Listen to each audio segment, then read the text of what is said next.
Perhatikan lagi media gambar di samping. Huruf busyahawa. Wa dibaca panjang. Perhatikan rumus 3 yang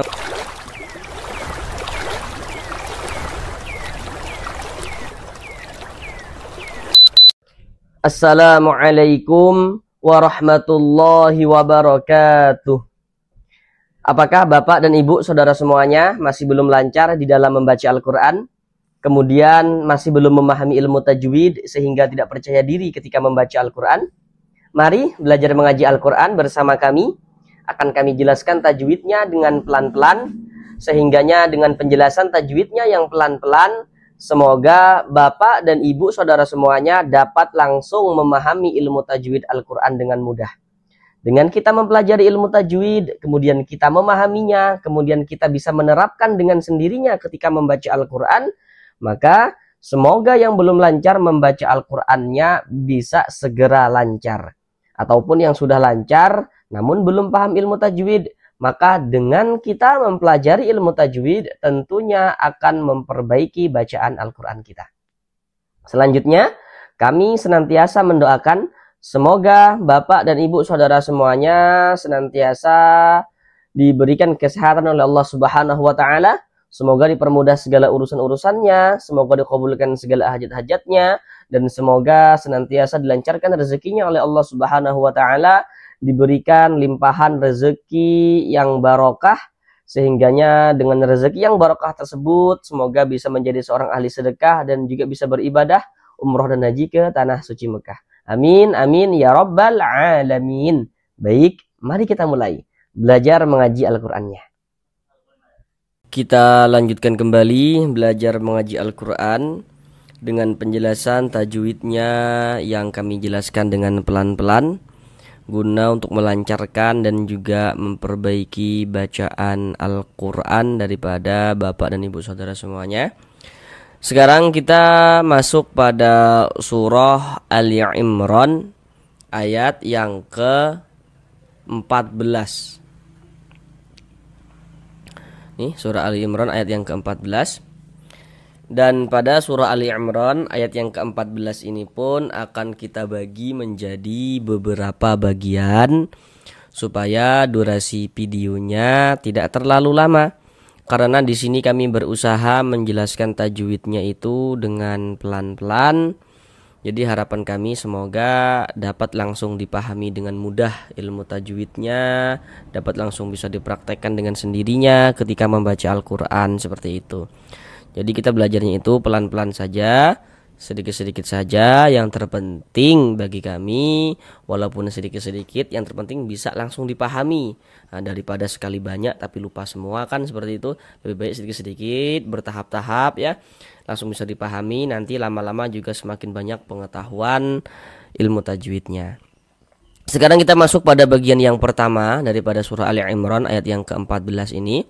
Pada bagian yang pertama ini kita akan belajar dari sini sampai sini. Nah, dari sini sampai sini. Baik, sekarang marilah kita baca bersama-sama terlebih dahulu dengan pelan-pelan. Baru setelah itu sama-sama kita bahas tajwidnya dengan pelan-pelan juga. Namun sebelum itu kami selalu menyarankan hendaknya Bapak dan Ibu saudara semuanya bacalah juga surah Ali Imran ayat yang ke-14 tadi itu secara full, baca secara full ya. Kemudian baca juga terjemahannya ya. Kemudian juga baca juga tafsirnya seperti itu ya. Minimalnya baca terjemahannya lah seperti itu terlebih dahulu gitu. Nah, jadi baca secara full. Kemudian dikarenakan ini yang akan kita pelajari ya. Jadi mari kita baca bersama-sama dengan pelan-pelan. A'udzu billahi minasyaitonir rajim. Bismillahirrahmanirrahim. Zuyyina linnasi hubbu hubbus syahawati minan nisa'i wal banin.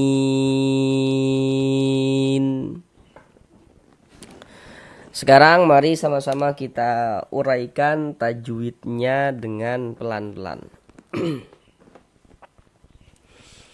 Pertama di sini ada huruf ya bertasydid.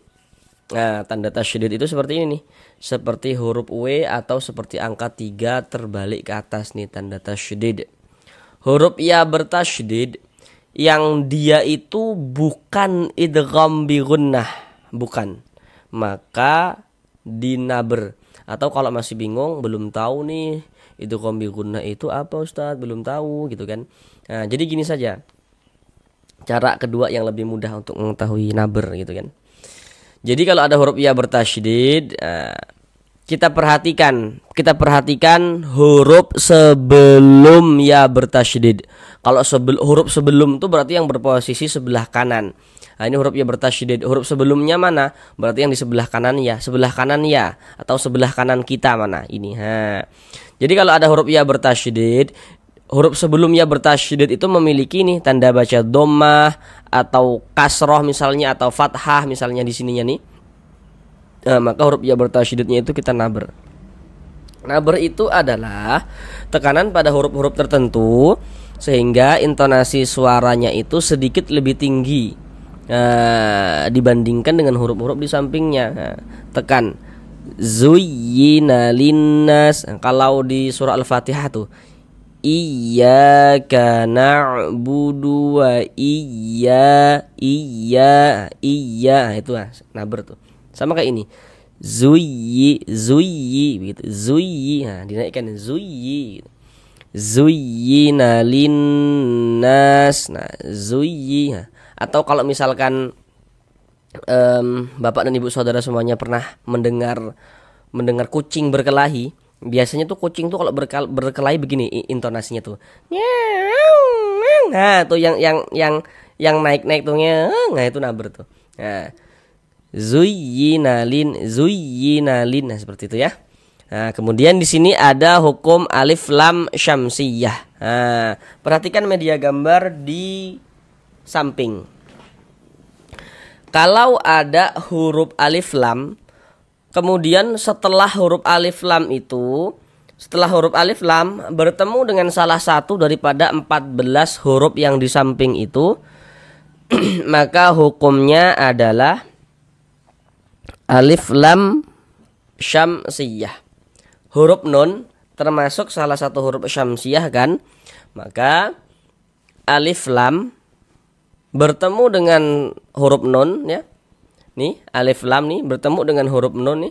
Nah, dikarenakan huruf nun ini huruf syamsiyah, maka hukumnya ini adalah alif lam syamsiyah. Nah, ini huruf lamnya ini nih. Ini huruf lam, huruf nunnya ini. Nah, kan nanti kan bertanya-tanya nih. Huruf alifnya mana begitu? Huruf alifnya mana nih gitu kan? Huruf alifnya itu sebenarnya ada di sini. Cuman karena dia kemasukan huruf lam ini nih, huruf lam yang ada tanda bacanya nih ya, huruf lam jar ini, maka huruf alifnya itu dia dibuang karena kemasukan lam jar. Nah, maka di sini sebetulnya di sini ada alif ya. Ada alif, kemudian di sini ada lam gitu. Bukan sebetulnya, nanti kok sebetulnya berarti ini salahnya ya, bukan kayak gitu maksudnya. Sebetulnya itu maksudnya gini. Pada awalnya ya gitu kan. Di sini ada alif, tapi karena alifnya itu kemasukan huruf lam yang ini, maksudnya alifnya itu dibuang seperti itu. Jadi ada alif, kemudian di sini ada lam. Nah, ini huruf lamnya ini. Kemudian baru ada huruf nunnya ini huruf syamsiyah, maka hukumnya alif lam syamsiyah.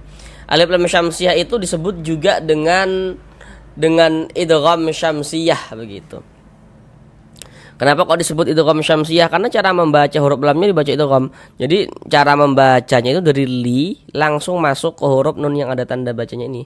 Huruf lamnya itu dia tidak ada tanda bacanya kan, ini nggak ada tanda bacanya huruf lamnya nih, nggak ada barisnya, nggak ada harokatnya ya. Makanya alif lam syamsiyah itu disebut juga dengan idgham syamsiyah. Linnas. Di sini ada huruf nun bertasydid. Nah, huruf nun tanda tasydid itu seperti ini, seperti huruf W atau seperti angka 3 terbalik ke atas. Nah, perhatikan media gambar di samping. Huruf nun bertasydid, huruf mim bertasydid, hukumnya adalah gunnah musyaddadah. Nah, perhatikan catatan kecil di bawahnya itu. Nah, itu catatan sengaja kami buat supaya saudara yang masih sangat mula dalam belajar tajwid tidak sampai keliru dalam menentukan hukum. Karena nanti ada huruf nun, ada tanda tasydidnya, ada huruf mim, ada tanda tasydidnya. Tapi hukumnya bukan gunnah musyaddadah, bukan. Kalau misalkan kemasukan nun sukun ya, atau kemasukan tanwin misalnya gitu. Makanya supaya tidak keliru kami buat catatan kecil di bawahnya itu. Cuma nanti kalau ada orang bertanya apa hukumnya nun bertasydid, mim bertasydid, jawab saja hukumnya gunnah musyaddadah. Catatan kecil itu tidak perlu untuk dijelaskan, itu hanya tambahan saja yang kami buat untuk memudahkan Bapak dan Ibu dalam belajar tajwid seperti itu. Nah, jadi kalau ada huruf nun bertasydid, kita perhatikan juga jika sebelum huruf nun bertasydid ini di sininya nih ada huruf yang memiliki harokat kasroh seperti ini, baris satu di bawah huruf, baris satu di bawah huruf harokat kasroh, atau fathah atau dhammah, berarti nun bertasydidnya itu hukumnya gunnah musyaddadah. Nah, sekalian yang di bawah nih, ini kan nun bertasydid nih. Perhatikan huruf sebelumnya. Di sini nih hurufnya memiliki harokat fathah nih. Nah, berarti di sininya nih nun bertasydidnya hukumnya gunnah musyaddadah. Nah, ini kita gunnahkan cara membacanya ya. Jadi di bagian linnya itu suara itu kita tahan, kita panjangkan sejenak. Linna, linnya itu suaranya kita tahan, kita panjangkan sejenak. Linna, begitu. Nah, dibaca panjang. Nah, sekarang perhatikan media gambar di samping. Nah, di situ ada rumus pada tabi'i, ada rumus 1, rumus 2, rumus 3 ya. Kami jelaskan terlebih dahulu cara membaca media gambar itu. Rumus 1 yang warna hitam, huruf ya sukun atau huruf ya mati, sebelumnya harokat kasroh. Rumus 2 warna hitam, huruf waw sukun atau huruf waw mati, sebelumnya harokat dhammah. Rumus 3 warna hitam, huruf alif, sebelumnya harokat fathah. 3 huruf yang kami sebutkan barusan itu beserta harokatnya, beserta tanda bacanya itu, nah maka itulah yang disebut dengan huruf mad. Jadi huruf mad itu ada 3 seperti yang kami sebutkan tadi. Kemudian nanti dari segi penulisannya di dalam Al-Quran bisa ditulis dalam bentuk seperti yang warna biru untuk menunjukkan tanda panjang seperti itu. Yang warna biru itu ya pada dasarnya yang warna hitam begitu. Nah, sedangkan na dibaca panjang ini terletak pada rumus 3 yang warna hitam. Nah, perhatikan rumus 3 warna hitam. Nah, setelah diperhatikan, nah sekarang perhatikan penjelasan kami. Jadi kalau kita membaca Al-Quran ya, kalau kita membaca Al-Quran apabila bertemu dengan huruf alif. Nah, ini huruf alif nih. Nah, ada huruf alif. Kemudian jika sebelum huruf alif ada ini nih, ada tanda baca fathah nih ya, harokat fathah, maka huruf yang memiliki harokat fathah tersebut dibaca panjang. Ada alif sebelumnya ada harokat fathah, maka huruf yang memiliki harokat fathah yang posisinya itu tepat persis sebelum huruf alif ya, nah, maka huruf tersebut dibaca panjang. Sengaja dibaca panjang, mad tabi'i panjang 2 harokat. Atau kalau masih bingung seperti ini, kalau ada alif sebelah kanan alif ada huruf yang memiliki tanda baca fathah nih. Nah, sebelah kanan kita nih ada alif nih, sebelah kanan alif kan ini nih. Maka huruf tersebut dibaca panjang. Nah, sebenarnya dibaca panjang. Mad tabi'i panjangnya 2 harokat. Linnasi hubbus syahawa. Di sini ada alif lam, setelahnya huruf shin. Nah, perhatikan lagi media gambar di samping. Huruf shin termasuk salah satu huruf syamsiyah. Maka ini alif lam bertemu dengan huruf shin, hukumnya adalah alif lam syamsiyah. Nah, atau kalau masih misalkan kalau masih kebingungan ya untuk menghafal huruf-huruf yang 14 itu ya, masih bingung nih, banyak nian gitu kan, belum hafal gitu kan. Nah, cara mudahnya tuh begini saja. Kalau ada huruf alif lam letaknya jejer nih. Huruf lamnya tuh nggak ada tanda bacanya, huruf lamnya nih, huruf lamnya nggak ada tanda bacanya. Maka itu adalah alif lam syamsiyah begitu. Nah, begitu saja untuk awal-awal supaya lebih mudah seperti itu. Hubbus syahawa. Wa dibaca panjang. Perhatikan rumus 3 yang warna biru. Ingat ya, rumus 3 warna biru itu pada dasarnya ya rumus 3 yang warna hitam kalau diurai begitu. Wa dibaca panjang, tanda panjangnya ini nih, alif kecil ini. Jadi kalau kita membaca Al-Quran bertemu dengan huruf, di atasnya ada tanda seperti ini, tanda alif kecil seperti ini. Nah, itu menunjukkan huruf kalau di atasnya ada tanda alif kecil seperti ini, atau harokat fathah berdiri. Harokat fathah itu kan bentuknya dia mereng seperti ini, tanda baca fathah. Tapi kalau tanda baca fathah bentuknya berdiri seperti ini, berbentuk alif kecil seperti ini menandakan huruf itu kalau di atasnya ada tanda seperti ini dibaca panjang. Misalnya wa dibaca panjang, mad tabi'i panjangnya 2 harokat. Nah, hawati minan nisa. Di sini ada alif lam, setelahnya huruf nun. Harusnya di sini saudara sudah tahu nih apa hukumnya nih. Hanya dengan mengamati huruf lam yang tidak ada tanda bacanya ini. Nah, perhatikan lagi media gambar di samping. Huruf nun termasuk salah satu huruf syamsiah. Maka alif lam bertemu dengan huruf nun, dikarenakan huruf nun ini huruf syamsiah, maka ini hukumnya alif lam syamsiah. Ini alif lam nih. Nah, alif lam nih letaknya jajar nih, alif, nih huruf alif, nih huruf lam, alif lam. Setelahnya huruf nun huruf syamsiah, ya ini hukumnya alif lam syamsiah seperti itu. Kemudian di sini ada huruf nun bertasydid. Nah, untuk di sini tadi sudah kami jelaskan sekalian ya. Jadi media gambarnya tidak kami tampilkan lagi. Tadi di atas sudah kami jelaskan dengan detail juga. Hukumnya gunnah musyaddadah. Kita gunnahkan di bagian minan. Nan itu suaranya itu kita tahan, kita panjangkan saja nak. Minan nisa, ninya pendek ya, ninya pendek. Jangan dibaca minan ni, ya, ninya pendek. Nannya yang kita panjangkan, yang kita gunnahkan tuh minan, minan, ditahan saja suaranya, kita gunnahkan minan nisa, sa dibaca panjang. Nah, ini namanya adalah mad wajib muttasil. Namun pada awalnya dia namanya adalah mad tabi'i. Kenapa kok bisa berubah menjadi mad wajib begitu kan? Nah, sekarang perhatikan rumus 3 yang warna hitam lagi, perhatikan. Harusnya ini saudara sudah tahu nih kenapa kok sa dibaca panjang. Nah, sudah tahu harusnya ini, karena tadi sudah kami jelaskan ya. Rumus 3 warna hitam. Perhatikan lagi. Kalau kita membaca Al-Quran nih, kita bertemu dengan huruf alif. Nah, ini huruf alif nih. Nah, alif nih. Jika sebelum huruf alif ada huruf yang memiliki ini tanda baca fathah, maka huruf yang memiliki tanda baca fathah dibaca panjang. Sehingga sa dibaca panjang. Nah, mad tabi'i sa ini. Kemudian mad tabi'inya bertemu dengan ini nih, dengan huruf hamzah. Nah, dengan huruf hamzah dalam satu kata atau sering juga disebutkan dalam satu kalimat, itu maksudnya sama itu. Jadi mad tabi'i yang bertemu dengan huruf hamzah dalam satu kata ya, bersambung dalam satu kata atau dalam satu kalimat begitu ya, maka dia berubah menjadi mad wajib muttasil. Panjangnya mad wajib muttasil itu wajib dibaca minimalnya 4 harokat. Nah, jadi panjangnya itu 4 sampai dengan 5 harokat. Tapi dia minimalnya tuh dibaca 4 harokat. Paling sedikitnya tuh, paling pendeknya tuh harus dibaca 4 harokat. Nah, tidak boleh dibaca 2 harokat, tidak boleh begitu. 4 sampai dengan 5 harokat. Nah, barulah dikasih tanda seperti ini. Nah, nih. Seperti bendera nih, atau alis matanya. Minan nisa'i wal banin.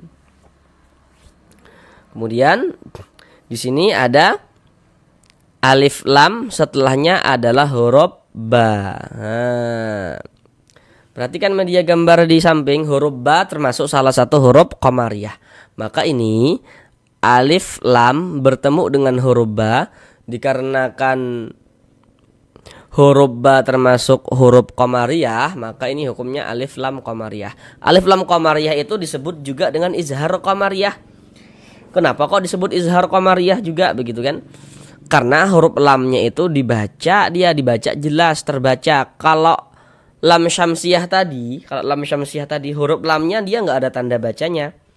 Kalau lam qamariyah, huruf lamnya ada tanda bacanya, ada tanda sukunnya nih. Wal banin, nin dibaca panjang. Nah, ini namanya adalah mad arid li sukun. Kalau kita berwakaf di huruf nun, tapi kalau kita tidak berwakaf, tidak berhenti di huruf nun, dia tetap mad tabi'i. Nah, mari kita uraikan satu persatu. Nah, pertama nih, ini karena tadi kita berhenti di sini, ini menjadi mad arid li sukun. Mengapa begitu? Perhatikan rumus 1 yang warna hitam. Nah, Sudah diperhatikan rumus satu warna hitam, di situ kan ada huruf ya sukun sebelumnya harokat kasroh kan. Nah, jadi kalau kita membaca Al-Qur'an itu kita lihat-lihat, kita perhatikan. Kalau ada huruf ya, ada tanda sukun nih, huruf ya sukun atau huruf ya mati. Huruf sukun dengan huruf mati itu maksudnya sama saja. Jadi kalau ada huruf ya sukun, jika sebelum huruf ya sukun di sininya nih ada huruf yang memiliki harokat kasroh nih, baris satu di bawah huruf, maka huruf tersebut dibaca panjang. Atau kalau masih bingung, ada huruf ya sukun, jika sebelah kanan huruf ya sukun ada huruf yang memiliki harokat kasroh, maka huruf tersebut dibaca panjang. Sehingga ni kita baca panjang. Nah, ni mad tabi'i, kemudian bertemu dengan huruf yang kita sukunkan, ni ditambah nun, nin. Mad tabi'inya bertemu dengan huruf yang kita sukunkan, berubah nama menjadi mad arid li sukun. Mad arid li sukun itu panjangnya boleh 2 harokat, boleh 4 harokat, boleh juga 6 harokat. Yang terpenting konsisten dalam sekali bacaan. Maksudnya itu setiap kita membaca Al-Quran, buka Al-Quran, kita baca Al-Quran kita ya, atau sholat ini membaca Al-Fatihah nih gitu ya. Nah, kalau mad arid li sukunnya itu kita baca 2 harokat, maka semua mad arid li sukunnya kita baca 2 harokat. Kalau kita baca 4, semuanya kita baca 4 begitu. Misalnya nih kita sholat pada surah Al-Fatihah ayat pertama tuh, Bismillahirrahmanirrahim, him. Nah, itu mad arid li sukun tuh. Kalau di situ kita baca 2 harokat, maka alhamdulillahirabbil alamin. Min juga harus kita baca 2 harokat gitu. Tidak boleh selang-seling, tidak boleh seperti itu ya. Harus konsisten. Nah, huruf yang kita sukunkan mana? Huruf nun. Ini kalau kita berwakaf di huruf nun kita baca banin. Kalau berhenti di huruf nun jangan kita baca wal banina. Nah, jangan, tapi huruf nunnya kita sukunkan, dibaca banin begitu. Mengapa begitu? Jadi kalau kita membaca Al-Qur'an, kemudian kita itu berwakaf, kita itu berhenti tepat di huruf yang tidak dibaca panjang, hurufnya kita sukunkan. Ini kita berhenti di huruf nun. Nah, tadi apa kami katakan? Kalau berhenti di huruf yang tidak dibaca panjang, hurufnya kita sukunkan, kita matikan. Ini huruf nun kan dia tidak dibaca panjang, maka hurufnya kita sukunkan seperti itu. Kalau kita berwakaf di huruf nun menjadi mad arid li sukun, dibaca wal banin. Tapi kalau kita tidak berhenti di huruf nun, kita baca wal banina wal qona dan seterusnya, maka wal banina wal qona, nanya dibaca nih kan, karena kita tidak berhenti di sini, maka ni ini tetap menjadi mad tabi'i, dan dibaca 2 harokat begitu. Kalau tidak berhenti di sini.